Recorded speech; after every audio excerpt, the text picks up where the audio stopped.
پورا کشمیر اس وقت شدید سردی اور برف کی نہایت موٹی تہہ میں لپٹا ہوا تھا جب 27 دسمبر 1963 کی صبح ایک خبر جنگل کی آگ کی طرح پورے خطے میں پھیل گئی۔ سری نگر کے عالمی شہرت یافتہ جھیل ڈل کے کنارے واقع ایک درگاہ آثار شریف حضرت بل کے حجرہ خاص کا دروازہ ٹوٹا ہوا اور وہاں موجود پیغمبر اسلام صلی اللہ علیہ وسلم سے منسوب موئے مقدس کو کسی نے چرا لیا تھا۔ یہ کوئی معمولی چوری کا واقعہ نہیں تھا، یہ موئے مقدس سن 1700 میں مدینہ سے مشرق وسطی اور انڈیا سے ہوتا ہوا ایک کشمیری تاجر کے ذریعے سری نگر پہنچا تھا، اور اس وقت کے مغل گورنر صادق خان نے ڈل جھیل کے قریب باغ صادق خان میں ایک مغل عمارت کو اس موئے مقدس کے لیے وقف کر دیا تھا، اور اگلے 263 برس یعنی چوری ہونے کے روز تک سے یہ سری نگر میں موجود تھا۔ شدید سردی اور برف سے منجمد زندگی کے باوجود چوری کی یہ خبر سامنے آنے کے بعد سے پورے کشمیر میں مظاہرے اور احتجاجی دھرنے شروع ہو گئے۔ مظاہرین پوری راتیں سڑکوں پر گزارتے اور ماتم کرتے۔ صورتحال اس حد تک کشیدہ ہو گئی کہ اس وقت کے انڈین وزیر اعظم جواہر لال نہرو نے یہ تک کہہ دیا، کشمیر ہمارے ہاتھ سے نکل رہا ہے۔ انڈین حکومت نے حالات پر قابو پانے کے لیے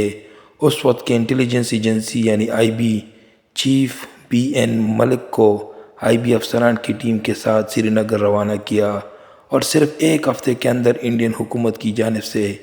یہ دعویٰ سامنے آیا کہ موئے مقدس کو برآمد کر لیا گیا۔ لیکن دلچسپ بات یہ ہے کہ 61 سال گزرنے کے باوجود آج تک اس چور کی شناخت نہیں ہو سکی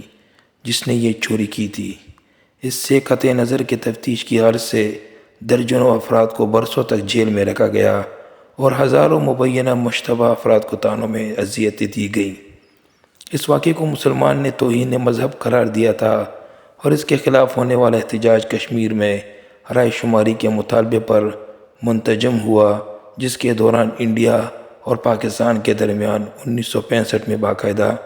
جنگ ہوئی۔ صدیوں سے درگاہ حضرت بل میں پیغمبر اسلام صلی اللہ علیہ وسلم کی یوم پیدائش اور دوسرے بڑے صحابہ کے عرس پر ہزاروں لوگوں کو موئے مقدس کا دیدار کرایا جاتا رہا ہے۔ پورے جموں کشمیر میں مسلمانوں کے لیے یہ ایک مرکزی درگاہ ہے۔ یہ درگاہ طویل عرصے تک میر واعظ عمر فاروق کے خاندان کے زیر انتظام رہی۔ تقسیم ہند کے بعد سن 1948 میں کشمیر کے تنازع پر انڈیا اور پاکستان کے درمیان چھیڑی گئی جنگ کے بعد شیخ عبداللہ کی مدد سے جب انڈین وزیر اعظم جواہر لال نہرو نے اس وقت کی ڈوگرا مہاراجہ ہری سنگھ کو ہندو کشمیر الحاق پر آمادہ کیا تو شیخ عبداللہ کو پہلے ایمرجنسی ایڈمنسٹریٹر اور بعد میں خود مختار کشمیر کا پہلا وزیر اعظم بنا دیا گیا۔ لیکن یہ وزیر اعظم بنائے جانے کے محض 5 سال بعد ہی یعنی 1953 میں شیخ عبداللہ کو انڈیا مخالف سرگرمیوں میں ملوث ہونے کا الزام عائد کرتے ہوئے معزول کر دیا گیا تھا۔ لیکن سوال یہ ہے کہ 61 سال سے ایک معمہ بنا ہوا ہے۔ ہڑتال اور مظاہروں کے بیچ 4 جنوری 1964 کی سپہر کو ریڈیو کشمیر سری نگر سے موئے مقدس کی بازیابی کا اعلان کیا گیا تھا۔ احتجاجی مظاہرے جشن میں بدل گئے اور لوگوں کو سڑک پر آتش بازی کرتے اور خوشیاں مناتے دیکھا گیا، لیکن ساتھ ہی مظاہرین نے اصلی مجرم کو پیش کرو کے نعرے کے تحت نیا احتجاج شروع کیا۔